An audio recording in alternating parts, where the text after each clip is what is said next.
Assalamualaikum warahmatullahi wabarakatuh. Kali ini kelompok 11, saya Fatihah Sukmawati, NIM 2591082 akan membahas materi tentang perkembangan tasawuf di Indonesia.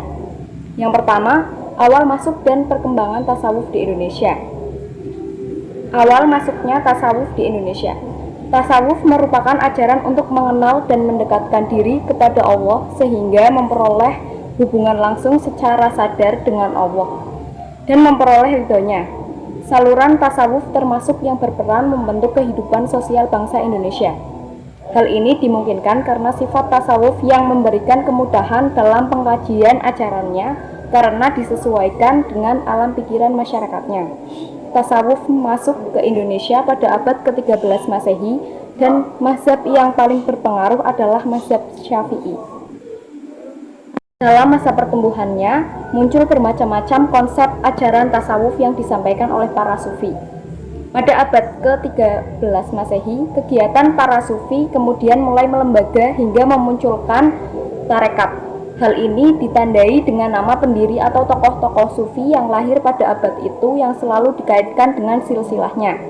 Setiap tarekat mempunyai syekh, kaifiyat zikir, dan upacara-upacara ritual masing-masing. Biasanya syekh atau mursyid mengajar murid-muridnya di asrama tempat latihan rohani yang dinamakan suluk atau ribat.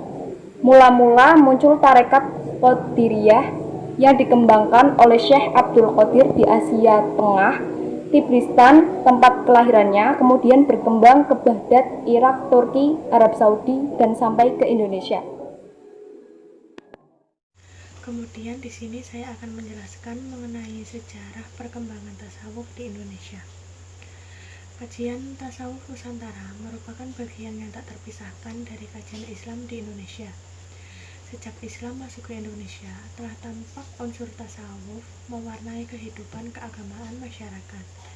Bahkan hingga saat ini pun, nuansa tasawuf masih terlihat menjadi bagian yang tak terpisahkan bagi sebagian muslim di Indonesia. Perkembangan tasawuf di Indonesia tidak lepas dari proses islamisasi di kawasan Indonesia ini, sebab sebagian besar penyebaran Islam di Nusantara merupakan jasa para sufi. Kemudian hal ini menunjukkan bahwa pengikut tasawuf merupakan unsur yang cukup dominan dalam masyarakat pada saat itu. Sufi pertama yang mengajarkan tasawuf dan tarekat di Indonesia ialah yang pertama Hamzah Fansuri, Syamsuddin Al-Sumadrani, kemudian Nuruddin Ar-Raniri, Abdul Rauf As-Singgali, dan Syekh Yusuf Al-Makassar. Sufi-sufi tersebut merupakan tokoh yang memiliki kontribusi besar dalam penyiaran dan perkembangan Islam di Indonesia. Di samping mereka, terdapat para ulama yang juga menyiarkan Islam dengan menggunakan metode akomodatif dalam dakwahnya, seperti Wali Songo yang menyebarkan Islam di Tanah Jawa, kemudian Rajo Bagindo ke Kalimantan Utara dan Kepulauan Sulu, dan kemudian Syekh Ahmad ke Negeri Sembilan dan lain-lainnya. Perkembangan Islam di Tanah Jawa yang selanjutnya digerakkan oleh Wali Songo.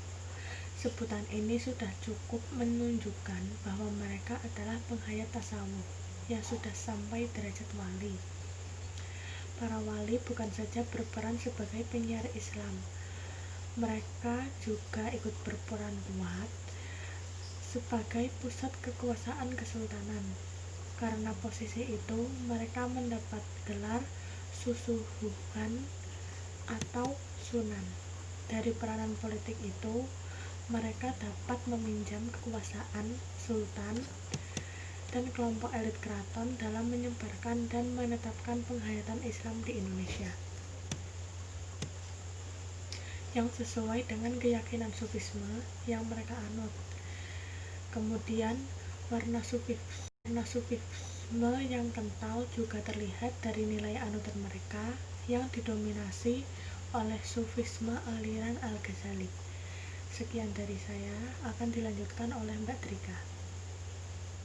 Assalamualaikum warahmatullahi wabarakatuh. Saya di sini melanjutkan penjelasan tentang tasawuf, tokoh-tokoh tasawuf beserta ajarannya. 1. Hamzah Al-Fansuri. Tokoh ini penganut faham wahdah al-wujud yang dicetuskan pada Ibnu Arabi. Ia juga dikenal sebagai penyair pertama yang diperkenalkan syair ke dalam sastra Melayu. Ajaran tasawufnya, pemikirannya tentang tasawuf banyak dipengaruhi oleh Ibnu Arabi dalam paham wahdalah al-wujudnya. Sebagai seorang sufi, ia mengajarkan bahwa Tuhan lebih dekat daripada leher manusia sendiri. Tuhan juga tidak bertempat, sekalipun sering dikatakan bahwa Dia ada di mana-mana. Ketika menjelaskan ayat fa'ainama tuwallu fa tasma wajullah Al-Quran surat Al-Baqarah ayat 115, ia katakan bahwa kemungkinan untuk memandang wajah Allah di mana-mana merupakan wahdah al-wujud. Para sufi menafsirkan wajah Allah sebagai sifat-sifat Tuhan sebagai pengasih, penyayang, jalal, dan jamal. Kedua, tokoh Syekh Nuruddin Ar-Raniri,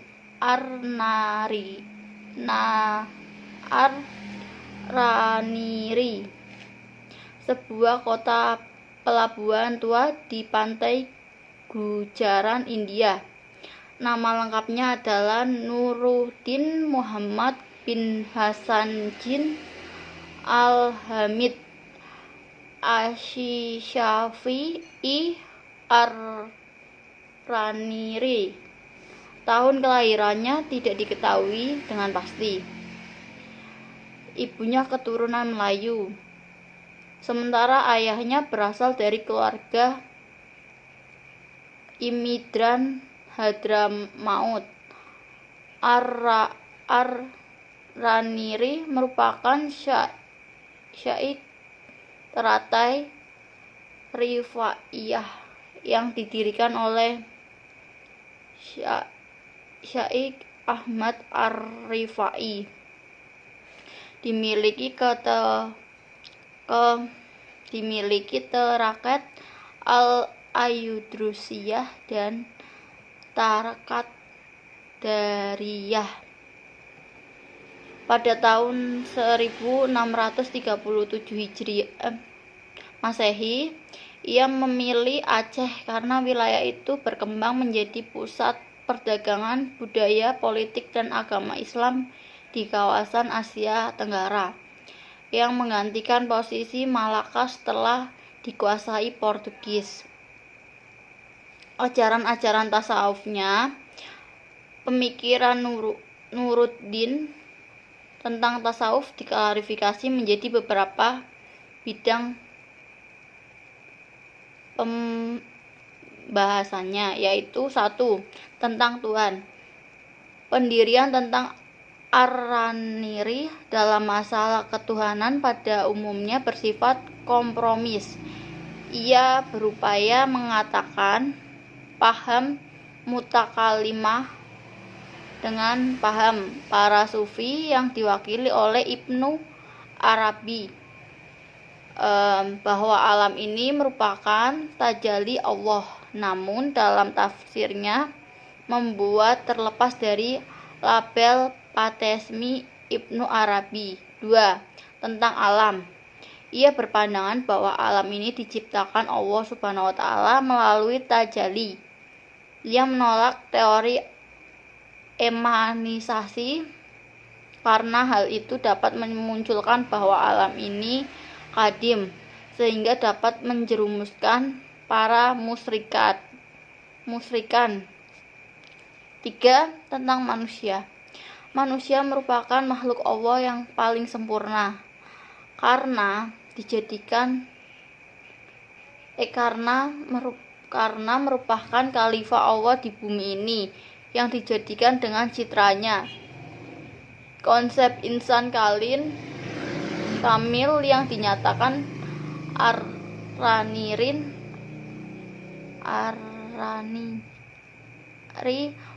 hampir sama dengan apa yang digariskan oleh Ibnu Arabi tentang 4 tentang wujudiyah. Ajaran ini berpusat pada wahdal wujud yang disalahartikan sebagai kaum wujudiyah dengan arti kemanggulan Allah dengan alam. 5. Tentang hubungan syariat dan hakikat. Sangat menekankan syariat sebagai landasan esensi dalam tasawuf.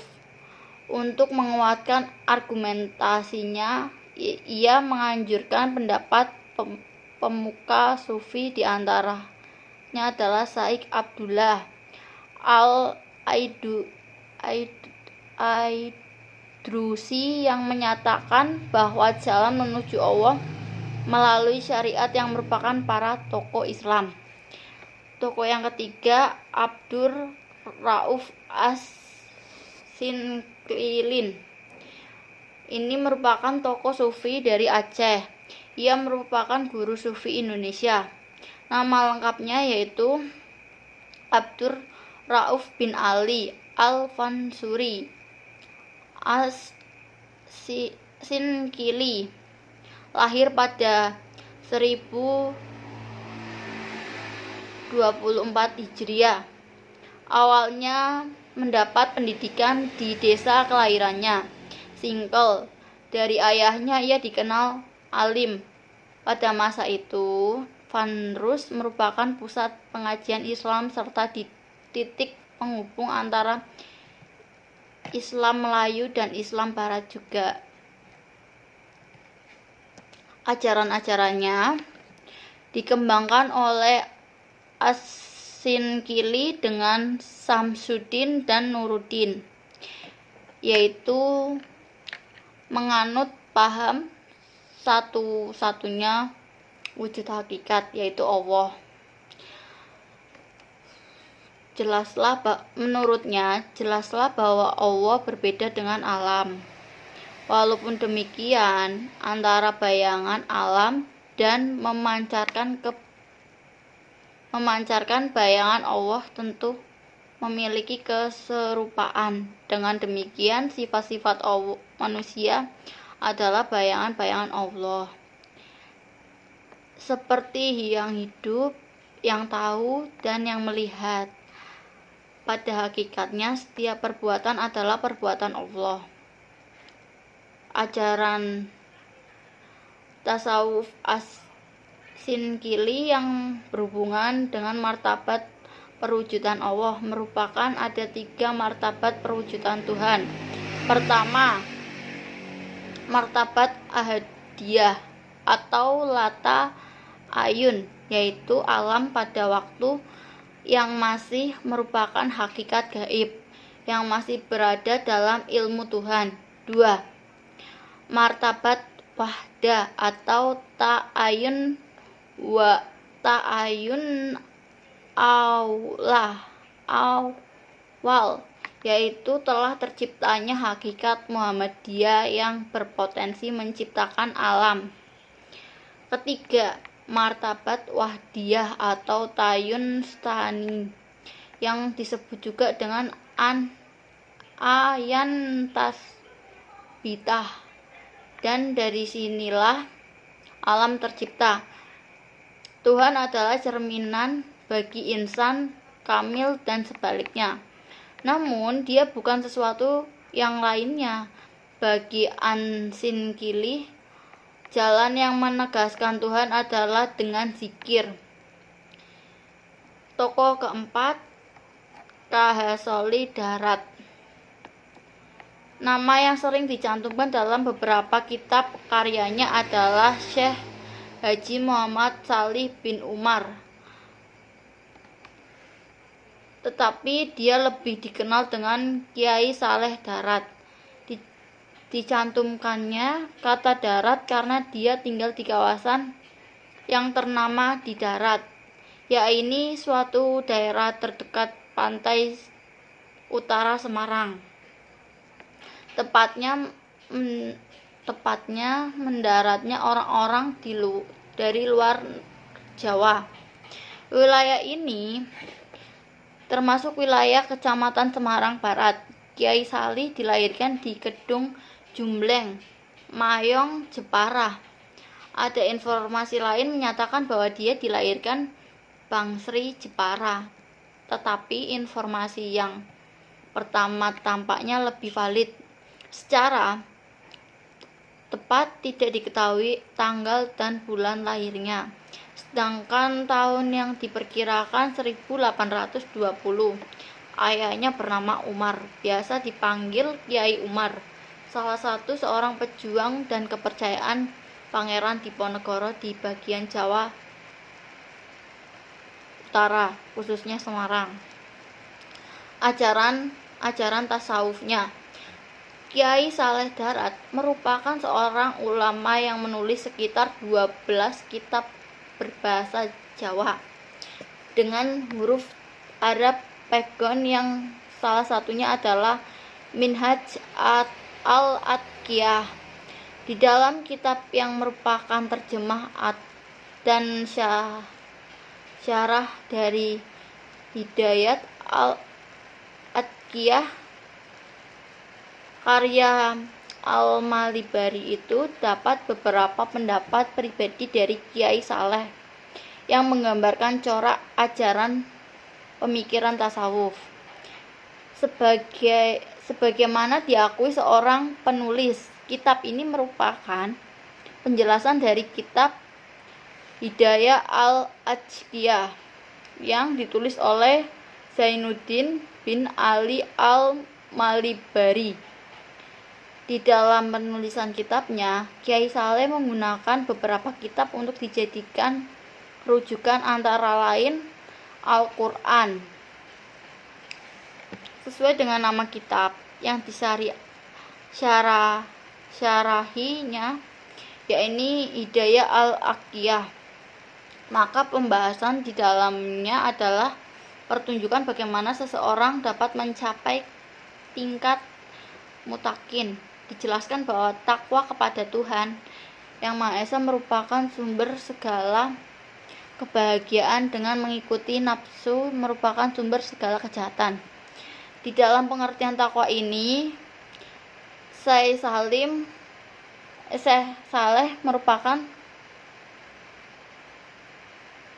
memberikan tambahan penjelasan bahwa takwa kepada Tuhan berarti menjaga hak-hak Tuhan. Tokoh kelima, K.H. Insan bin Dahlan, merupakan seorang muslim yang hidup pada abad ke-20 di daerah Kediri. Riwayat hidup tak terpisah dari dunia pondok pesantren. Belum ada fakta sejarah yang memastikan kapan tanggal dan bulan lahirnya. Namun, literatur yang menyebutkan bahwa beliau lahir pada tahun 1901 di lingkungan pesantren Jampes, Dukuh Putih, Kecamatan Gampegrojo, Kediri, Jawa Timur. Ajaran-ajaran tasawufnya, sosok Kiai Ihsan ini menjadi salah satu tokoh tasawuf yang berpengaruh pada zamannya, terutama pada kalangan pesantren Indonesia.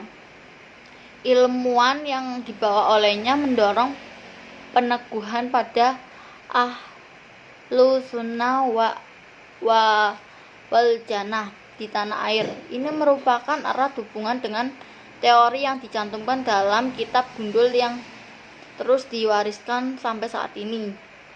Wawasan Islam yang luas serta pemahaman kondisi Nusantara memotivasikan Kiai Ihsan membahas fenomena yang terjadi saat ini. Faktor yang tertuang pemikirannya beliau dalam bahasa Arab alasannya dari internet pribadi Kiai Ihsan. Putra Kiai Ihsan tersebut merasa sukar menulis dalam bahasa ibunya, Jawa, malah merasa mudah mengarang dalam bahasa Arab. Kebiasaannya ini kemudian juga terbawa selama beliau mondok, hingga terbiasa dengan bahasa Arab, ditambah penguasaan kaidah nahwu, namun saraf dan kejenisannya. Dalam kesehariannya mendidik santri-santri, tetapi menggunakan bahasa Jawa agar mudah dipahami. Ulama Kediri ini membuat karya tasawuf dengan judul Siraju Tahlibi, yang merupakan penjelasan dari kitab Minhaj Abidin, karya Imam Ghazali.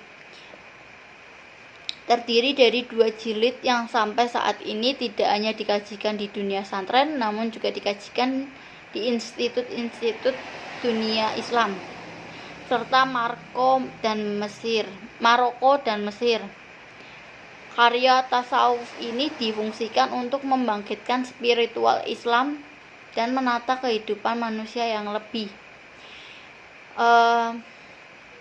Kajian tasawuf ini di samping berfungsi mendekatkan manusia kepada Tuhan Yang Maha Esa, juga difungsikan mengembangkan aspek sosial masyarakat hingga inklusifan menjadi niscaya. Inilah yang menjadikan ladang garapan Syekh Ihsan Jambes.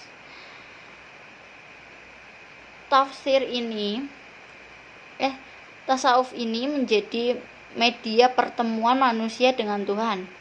Logikalitas yang mengitarinya dan menggumulkan dengan masyarakat yang majemuk.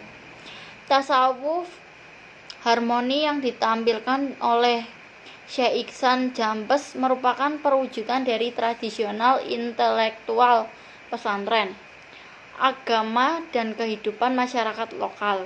Tasawuf berkelindan dengan kehidupan sosial yang merupakan asas keluhuran yang penting untuk direalisasikan, seperti personal mukallaf yang berkomitmen memelihara harmoni kepada Tuhannya dengan jalur ketaatan paripurna di hadapannya.